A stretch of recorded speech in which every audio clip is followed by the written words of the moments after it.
ಜಗದೊಡೆಯನ ಭುವಿ ಮರುಜನ ಪ್ರೀತಿಯ ಒಂದು ಕಥೆಯ. ತಾನು ಸೃಷ್ಟಿಸಿದ ಜಗತ್ತನ್ನು ಮನುಷ್ಯನೇ ಉದ್ಧಾರ ಮಾಡಬೇಕೆಂದು ದೇವರು ಒಂದು ಪುಟ್ಟ ಜನಾಂಗವನ್ನು ಆರಿಸಿಕೊಂಡರು. ಈ ಜನಾಂಗಕ್ಕೆ ಪ್ರೀತಿ ತುಂಬಿದರು, ತನ್ನ ಜನರೆಂದು ಪ್ರೀತಿಯಿಂದ ಹರಸಿದರು. ಆದರೆ ಜನಾಂಗ ಪ್ರೀತಿ ಮರೆತು ಸ್ವಾರ್ಥಿಗಳಾಗಿ ಮೆರೆದರು. ದೇವರಿಂದ ದೂರಾದರು, ಸಿಡಿದೆದ್ದು ದಂಗೆ ಎದ್ದರು. ದೇವರಿಂದ ದೂರ ಹೋದರು, ಬಲು ದೂರ ದೂರ ಹೋದರು. ನನ್ನ ಒಡಲ ಜೀವವನ್ನು ದೂರ ಮಾಡುವನಿ ದೇವರು. ಅನುಕಂಪವ ಉಸಿರಾಗಿಸಿ ನೀಡಿದ ಜೀವಕ್ಕೆ ಹೊಸ ರೂಪ. ತನ್ನ ಜನರ ಪ್ರೀತಿಗೆ ತನ್ನ ಪ್ರಿಯ ಕಂದನನು ಜಗದಾತ್ಮನ ಜಗಜ್ಯೋತಿಯ ಭುವಿಗೆ ಎಂದು ಕಳಿಸಿದನು, ಭುವಿಗೆ ಎಂದು ಕಳಿಸಿದನು.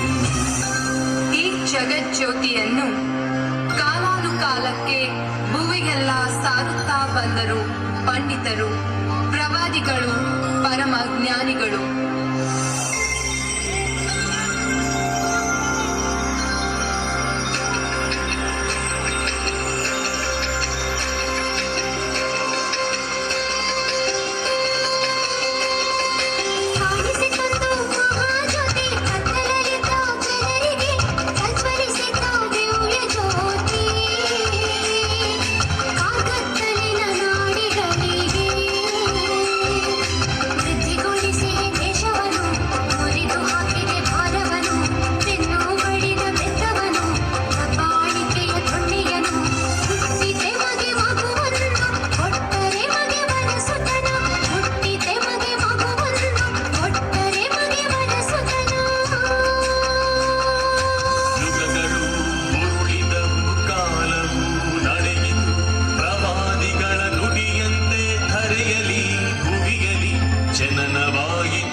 ಜನನದ ಮುನ್ಸೂಚನೆಯಾಗಿ ಆಕಾಶದಲ್ಲಿ ನಕ್ಷತ್ರವೊಂದು ಕಾಣಿಸಿತು.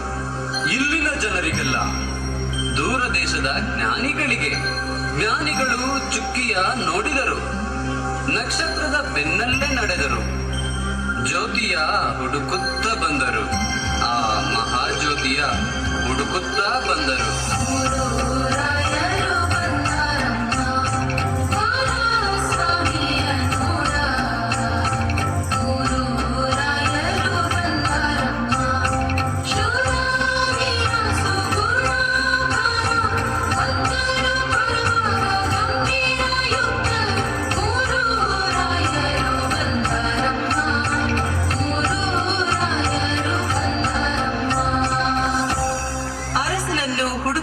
ಬಂದ ಮೂರು ರಾಯರು ಕೊನೆಗೆ ತಲುಪಿದ್ದು ಕಟುಕ ಅರಸನ ಅರಮನೆಗೆ.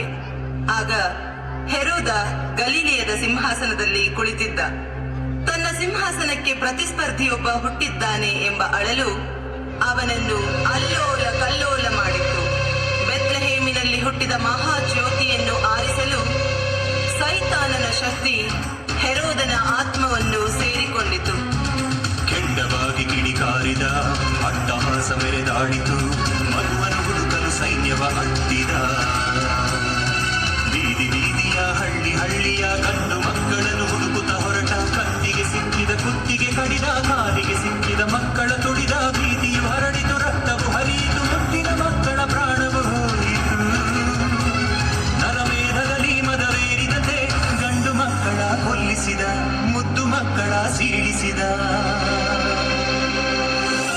ಕಂದನನ್ನು ಹುಡುಕಾಡಿದ ಕೈಗಳು ಬರಿದಾಗಿ ಹಿಂದಕ್ಕೆ ಬಂದವು. ಕಟುಕ ಅಧಿಪತಿಯ ಕಣ್ಣಿಗೆ ಸ್ವರ್ಗದ ಆ ಮಹಾಜ್ಯೋತಿ ಕಾಣಿಸಲಿಲ್ಲ.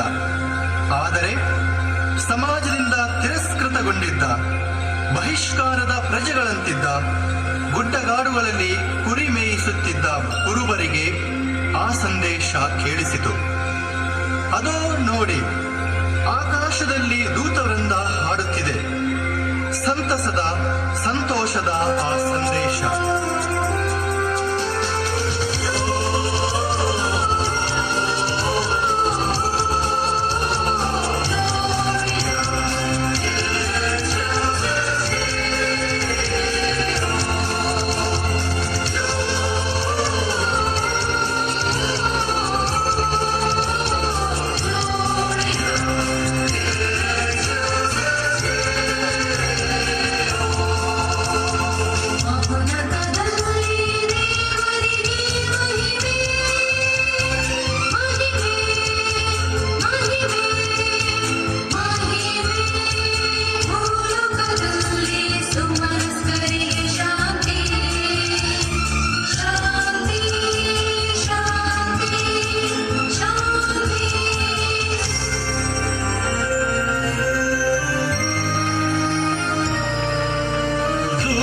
ಸಂದೇಶ ಕೇಳಿ ಕುರುಬರ ಮಂದೆಯು ಓಡಿ ಕುಣಿದಾಡಿತು, ನಲಿದಾಡಿತು ದೀನ ಗೋದಲ ನೆಲದಲ್ಲಿ.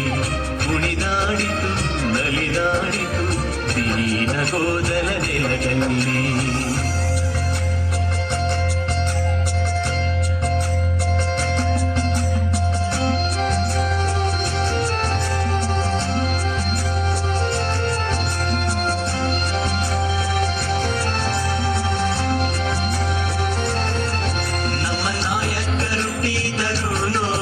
ನಮ್ಮ ನಾಯಕರುಟ್ಟಿದರು ನೋಡಿ, ಶುಭ ಸಂತೋಷಗಳಿಂದ ಹಾಡಿರಿ, ಶುಭ ಸಂತೋಷಗಳಿಂದ ಹಾಡಿರಿ. ಬೆತ್ಲೆಹೇಮೆಂಬ ಪುರಾದಿಪುರದೋಳು, ಬೆತ್ಲೆಹೇಮೆಂಬ ಪುರಾದಿಪುರದೋಳು, ಶುಭ ಸಂತೋಷಗಳಿಂದ ಹಾಡಿರಿ, ಶುಭ ಸಂತೋಷಗಳಿಂದ ಹಾಡಿರಿ.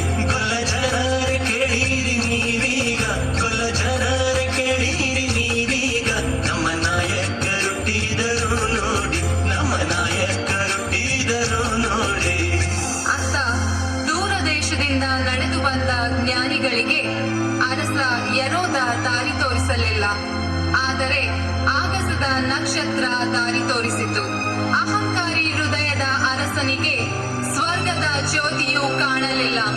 ಆದರೆ ಮುಕ್ತ ವಿಶ್ವಾಸದಲ್ಲಿ ಬಂದ ಜ್ಞಾನಿಗಳಿಗೆ ಆ ಮಹಾಜ್ಯೋತಿ ಕಾಣಿಸಿತು.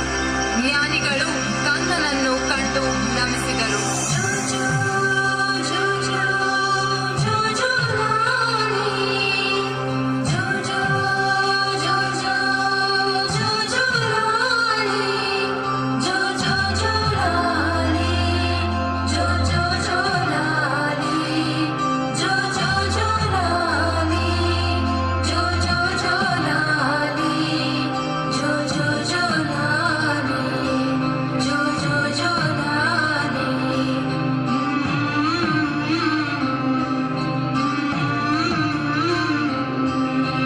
ಕೇಳಿ ಕೇಳಿ ಜನರೇ, ಹಾಡ ಕೇಳಿ ಜನರೇ, ಜಗದೊಡೆಯನು ಪರಮಾತ್ಮನು ಭೂಮಿಗೆ ಇಂದು ಬಂದನು.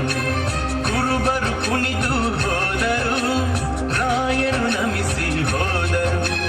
ಜಗಜ್ಯೋತಿಯು ಧರೆಗಿಳಿಯಿತು, ಜಗತ್ತಿಗೆ ದೀಪವಾಯಿತು. ಜಗಜ್ಯೋತಿಯು ಧರೆಗಿಳಿಯಿತು, ಜಗತ್ತಿಗೆ ದೀಪವಾಯಿತು. ಈ ಜಗತ್ತಿನ ಜನರನ್ನು ಉದ್ಧಾರ ಮಾಡಲು ಪ್ರಭು ಯೇಸು ಈ ಭೂಮಿಯಲ್ಲಿ ಅವತರಿಸಿದರು. ಮುಗ್ಧ ಮಗುವಿನ ರೂಪದಲ್ಲಿ ಈ ಪುಟ್ಟ ಕಂದನ ಹೆಜ್ಜೆ ಹೆಜ್ಜೆಗಳಲ್ಲಿ ಜೀವ ಚಿಗುರಿತು, ಪ್ರೀತಿ ಬೆಳೆಯಿತು.